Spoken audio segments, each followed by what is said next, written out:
కేసీఆర్ 2 పంటలకు ఇస్తున్నాడు, నేను 3 పంటలకు ఇస్తా అన్నావు. ఇవాళ ఏం చేస్తున్నావు మరి? ఇచ్చినావా ఎక్కడన్నా 15,000? అసలు రైతు భరోసా పేరుకు అర్థం ఉందా, తాత్పర్యం ఉందా? ఇంకొక మాట కూడా అడుగుతా ఉన్నా రేవంత్ రెడ్డిని నేను. నువ్వే కదా ఉత్తరం రాస్తే కౌలు రైతులకు 22 లక్షల మంది కౌలు రైతులకు ఉత్తరం రాసిండి నీ మొగోడు. మీ అందరికీ నేను రాగానే ఇస్తా, ఇచ్చేస్తూనే ఉన్నా, వస్తూనే ఉన్నా, ఇస్తా అని చెప్పి రెచ్చగొట్టిండు. ఇవాళ అసలు రైతులకు ఎగ్గొట్టింది, పట్టదారులకు ఎగ్గొట్టింది ఈ 4 పంటలు కలిపి 24,000 కోట్లు, కౌలు రైతులకు ఎగ్గొట్టింది 15,000 కోట్లు. మొత్తం కలిపితే ఈ ప్రభుత్వం ఒక్క రైతు బంధులనే ఎగ్గొట్టింది 39,000 కోట్లు. ఎట్లా లెక్క అంటారా మీరు? ఇవాళ లెక్క కూడా నేను తీసుకొచ్చిన, మీరు చూసుకోవచ్చు. ఒక్కొక్క ఎకరానికి ఎంత ఎగ్గొట్టిండు, మొత్తం కలిపి 39,000 కోట్లు ఎగ్గొట్టిండు ఒక రైతు బంధుల్నే. ఇక రైతు రుణమాఫీ తీసుకుంటే అక్కడ దాదాపు 38,000 కోట్లు ఎగ్గొట్టిండు. 50,000 కోట్ల లెక్కను 12,000కు రౌండ్ ఆఫ్ చేసి ఆడొక 38,000 కోట్లు ఎగ్గొట్టిండు.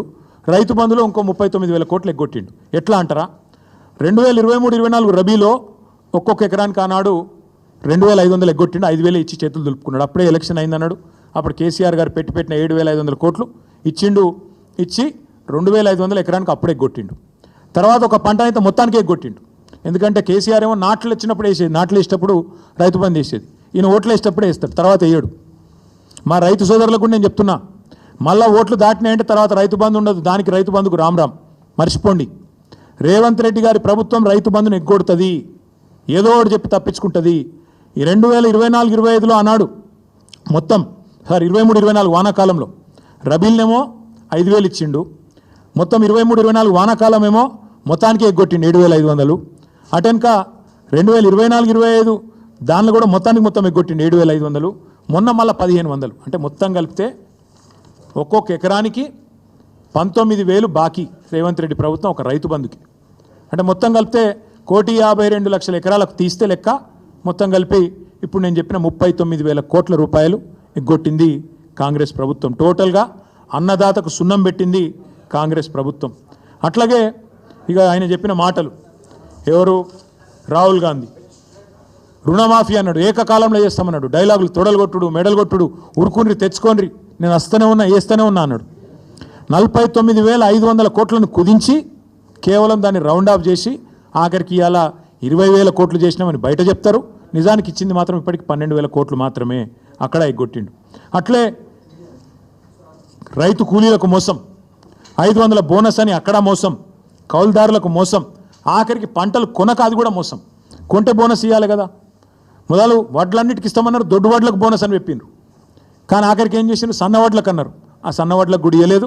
ఆఖరికి మొత్తం మార్కెట్కి తెచ్చిన ధాన్యం 30% కూడా కొనలేదు. ఇది వాస్తవం.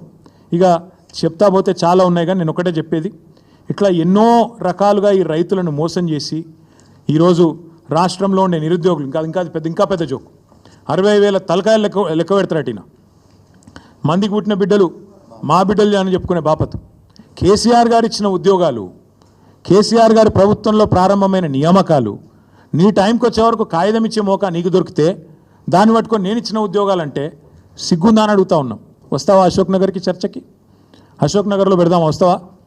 నిరుద్యోగుల మధ్యన చర్చ వచ్చింది కదా. నువ్వు మీ రాహుల్ గాంధీ ఛాయ్ తాగి పోజులు కొట్టి తెలుగులో ట్వీట్ పెట్టి మొదటి సంవత్సరంలో 2 లక్షల ఉద్యోగాలు ఇస్తాం అని నరికి 2 ఉద్యోగాలు మాత్రం సంపాదించుకొని నువ్వోటి ఆయన ఒకటి తప్పించుకొని తిరుగుతున్నారు కదా. వస్తావా అశోక్ నగర్కి చర్చకి? దమ్ముందా, సిగ్గుందా? మందికి పుట్టిన బిడ్డలు మా బిడ్డలని చెప్పుకోనికే. ఈ మాట ఎందుకు అంటున్నా అంటే ఇవాళ తెలంగాణలోని ప్రతి వర్గం నీ మోసాన్ని అర్థం చేసుకున్నది. ఇవాళ మా మహిళా తల్లులు 1,000,000 మందిని కోటీశ్వరులను చేస్తాను డైలాగులు కొడుతున్నావు కదా. నువ్వు కోటీశ్వరులను చేసినేమో కానీ వాళ్ళకి 2,500 ఇస్తే చాలని చెప్పి వాళ్ళు ఎదురు చూస్తూ ఉన్నారు. 100 రోజులు ఇస్తా అన్నావు. 1,68,00,000 మంది ఆడబిడ్డలు ఎదురు చూస్తూ ఉన్నారు. 18 ఏళ్ళు నిండిన ఆడబిడ్డలు జనాభా లెక్కల ప్రకారం, మన ఓటర్ సంఖ్య ప్రకారం 1,68,00,000 మంది ఉన్నారు.